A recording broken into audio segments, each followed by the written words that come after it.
aking recipe ngayon. Kung mag-subscribe kayo, okay lang po. Kung hindi, wala pong problema. Basta like nyo lang po. Ayan na po siya. Kasi pagka weekend, nagluluto talaga ako ng marami kasi minsan kompleto kami sa bahay kagaya ngayon. Nakapaglaluto na ako ng kanto rito po. Pakikita ko sa inyo. Ito po yung aming bahay. Ayan po. Ayan yung naluto ko ng kanton. Ayan. At ang halian yung anak ko po nasa school. Saturday nasa school siya pero center stage siya. Siya nag-aating siya ng drama, singing at saka dancing po. Ayan na po. Medyo brown na po. Ilalagyan na po natin yung ating minarinate, pinagmarinitan. Ayan po. Ayan po siya. Ayan po. At talagyan po natin konting tubig. Pero ako po, dadagdagan ko pa po siya ng pineapple Del Monte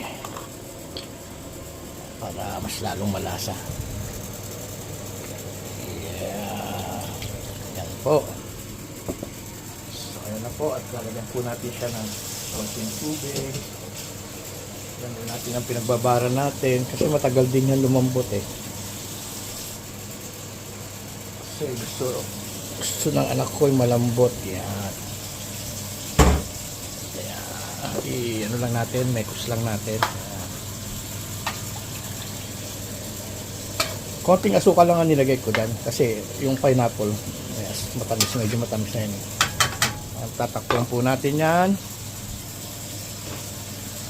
Okay, minaloy natin lang tamang apoy lang. Ayan. At balikan natin mamaya po. Kumukulo-kulo na po siya. Ayan po. Lalambot lang natin siya. At maya-maya ayan, mga minuto malambot na po siya. Kaya tatakpan na ulit natin.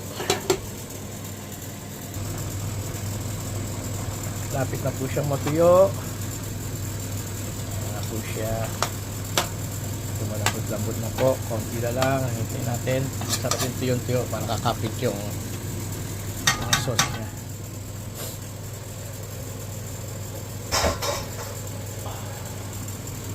Ito ko na ulit. Ito naman beef teriyaki po. Ayan. Mucho po tayo pag weekend.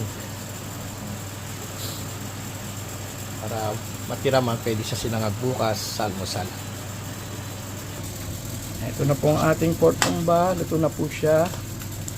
Malambot na po. Ayan na po siya. Malambot na po siya, oh. Yummy na po. Ating ulam ngayon Sunday, Saturday. At bukas ay Mother's Day dito. Magsisimba tayo. Ayan na po. Ang finished product ko ng pork tumba. Ayan. At ito naman po ang chicken teriyaki, pork teriyaki po. Ang ginawa ko. Wala na siyang tapa. Bukas pwede na po siya sa sinangag po. Hanggang sa muli lang po. Bye bye po. Thank you po.